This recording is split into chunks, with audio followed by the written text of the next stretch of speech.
Though there's a strong connection between firearms and suicide, there is currently no mandated information on suicide prevention resources at any point during the process of obtaining a firearm.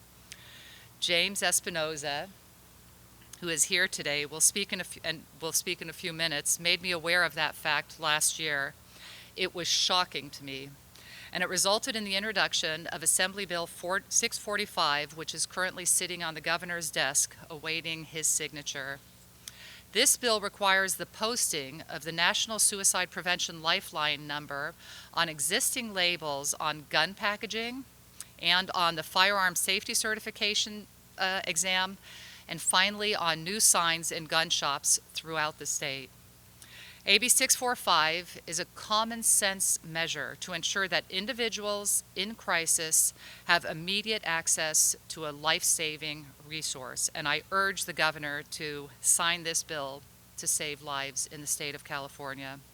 Losing any loved one is painfully traumatic, but losing someone to a preventable suicide is unimaginable. That is why when Jackie introduced her bill in Sacramento, I told her I wanted to make it not only the law of the great state of California, which I am anticipating it will be, but the law of the land.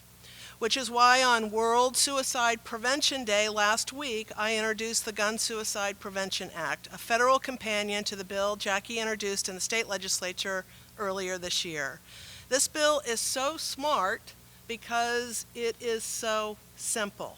Suicide and suicidal ideation is something that is far more common than most believe, and it happens everywhere. In 2018 alone, sheriff's deputies in Ventura County handled more than 1,156 incidents of suicide and suicidal ideation. Many of those incidents involve the use of a firearm. Legislation like we are talking about today presents a real opportunity to prevent suicide and save lives.